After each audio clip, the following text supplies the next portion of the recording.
1938 to 1947.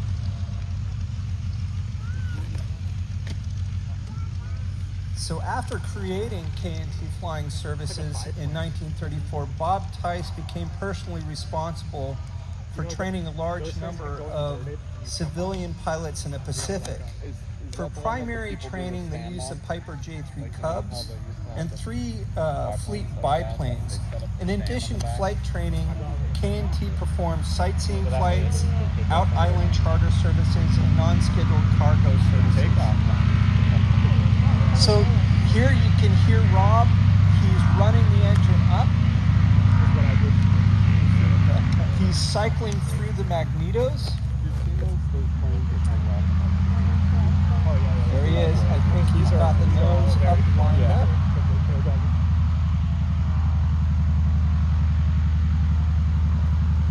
He's probably looking at the prop pitch. Throttle has come up. And here he comes for a takeoff.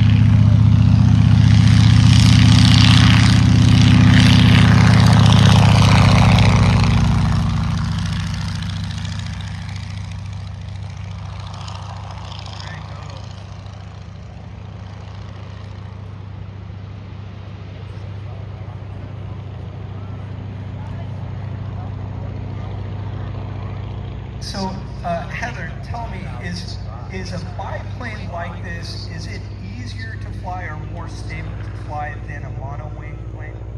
So a biplane, you're going to get more lift off of the aircraft because you just simply have more airfoil on the aircraft. But as a result, it can be a little bit more challenging because especially these older vintage designs like the cabin Waco or the Stearman that you see in front of you, it's a lower wing loading.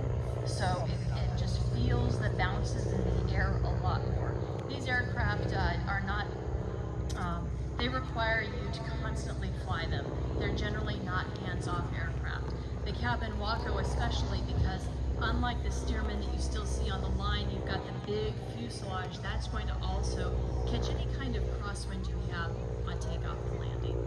Yeah, so it is kind of a handful in control. Mm-hmm. So again, on December 7th, 1941, Bob Tyce was near his Piper J3 Cubs and this Waco UIC at John Rogers Airfield. And this is when he was strafed by 2 Zeros en route to Hickam Field. There goes the Waco flyby.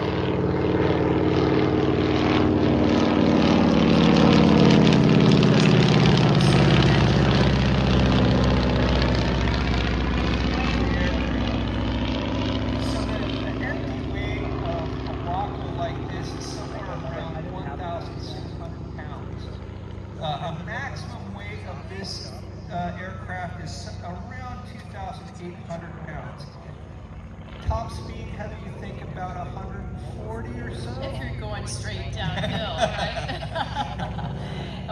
This aircraft is probably cruising about 100 miles an hour, maybe 110 miles an hour. What you'll do is you'll set the engine RPM and just see what the air is. See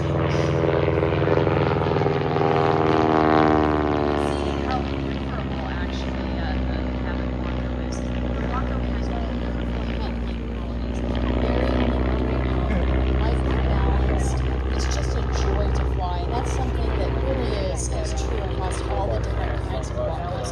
For example, the UIC that you see flying right now, or even the UPF, the open cockpit booth biplane that's in the hangar. They're just lovely to fly. Very exquisite. And Waco did compete to try to win the primary trainer competition for the Army. But the challenge was that the formation was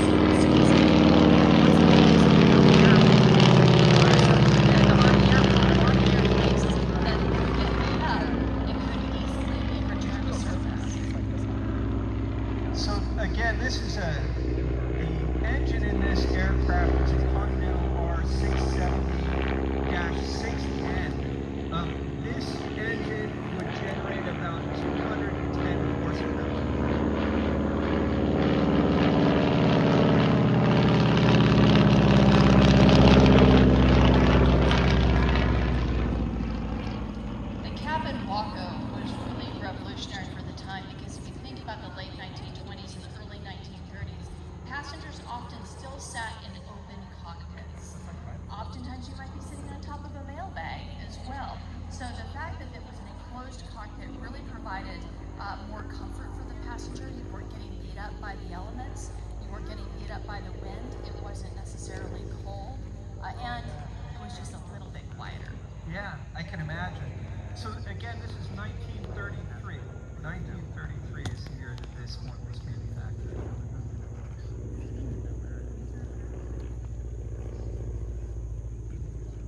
engine on the cabin Waco, the Hunter, as you were mentioning, an R670, very similar to the engine that we have on the Stearman, also an R670, but just a 10 horsepower difference, and that's just part of the serial number difference. Now, Heather, why would you warm up or cycle a radial engine before actually flying? Well, as you know, engine is going to be whatever the ambient air temperature is. Oh, and here we have the cabin Waco coming in for a go-around. He's going to clear the runway, make sure that the runway is good, and just have a feel for what the winds are doing. What a sight. It's just a beautiful backdrop here of the Waco coming in. Makes you feel like you're back in the 1930s. It does.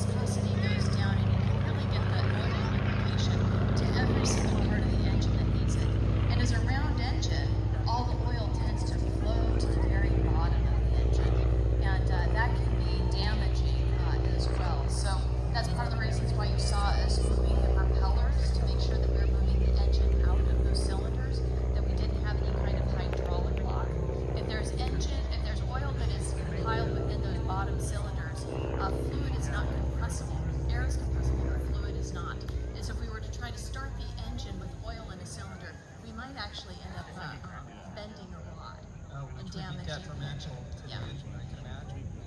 So I hear that Rob has backed off of the throttle a little bit. He's going to be coming around the corner here. And it's time for me to get and jump in the Stearman. Great. Thank you. Good. Thanks, Heather. So Heather's going to get ready to hop in the Stearman.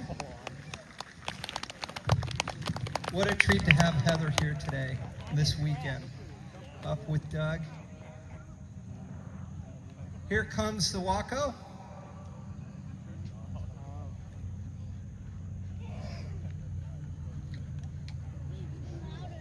You see he's backed off a little bit, moving the nose a little bit around to slow his airspeed. Now he's back off the throttle, he's coasting in. Here